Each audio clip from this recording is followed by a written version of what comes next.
Welcome to Violet Connie Art. I am doing a Fox speed paint today in watercolour and Faber-Castell Polychromos coloured pencils. So I started out doing a nice wash over the entire thing and then used my messed up brush to start stroking in some fur.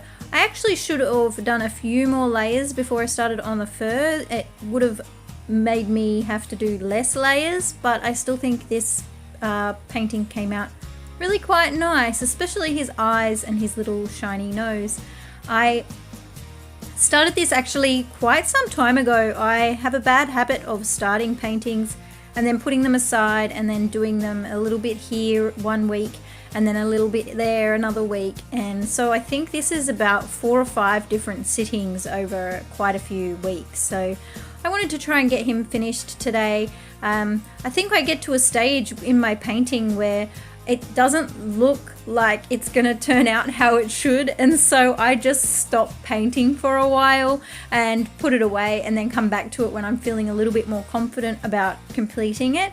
Does anybody else have that same problem where they get to a stage in their painting and they think, nope, this is not working, and then kind of stop for a while and come back to it later? Because I sure do, and I'm sure many other people probably do the exact same thing. I particularly do when I feel like there's high stakes in wanting to get something really, really right, and that was the case for this guy. I really wanted to paint him and do a good job. So I think when you put too much pressure on yourself as an artist, you end up procrastinating more to getting a artwork finished. Let me know in the comments below if you're a art procrastinator like me. And how do you get out of your procrastination and just get on with it? I just kind of make myself do it. I just sit down and say, right, you're going to paint this now. And it doesn't always work. Sometimes I find something else to do, but sometimes it does. And in this case, over a period of weeks, I finally managed to get the painting completed. So back to this guy. So I used a combination of Daniel Smith watercolour paints and Winsor & Newton, and also Core watercolour paints in Burnt Sienna, Van Dyke Brown, Naples Yellow, Neutral Tint, and also Quinacridone Gold. And I also made my own black for his nose and the insides of his ears and around his eyes, and I made that out of a phthalo blue, a dioxazine violet, and a burnt sienna mixed together. And I used that throughout my piece for the black, and I think that turned out really quite well, and it looks really quite dark for a black that I mixed myself.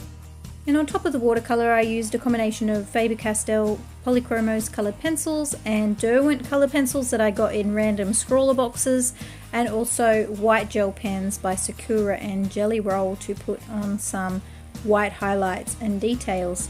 And here my dog jumped onto my lap, my little Daisy, and pushed herself up and wanted a cuddle, and she kept on knocking me, so I thought I'd show where she was sitting here on my lap, being a nuisance but also too cute not to pat. She jumped down shortly after this. She'd got her little bit of love for the moment and then decided to leave me, so just had to pop her in there. She always loves to sit with me while I'm painting.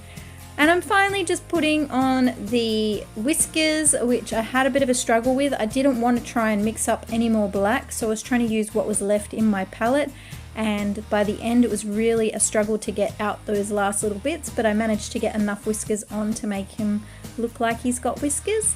And then I signed it, and I think he came out really cute. I really like the wetness look on his nose and also the really shine in his eyes. I think that they came out really quite well. I'm still working on how to paint white using negative space, and that's something I'll work on more in the future. And if you're interested in buying this artwork, you can find it in my Etsy shop, which is linked in the description. Today's shout out goes to Chathleen Wildlife Art. Chathleen does some amazing art of animals, and I am in love with her beautiful coloured pencil work, her watercolour work, and more recently some acrylic painting work that she's done on animals, which is absolutely gorgeous. Here's an example of some of her works here. So make sure you go and check out her channel with the link in the description and tell her Connie says hi. If you've enjoyed this video, as always, don't forget to like and subscribe and hit the little bell so you're notified every single time I put a new video up. Thank you so much for watching, and I'll see you in the next video. Bye!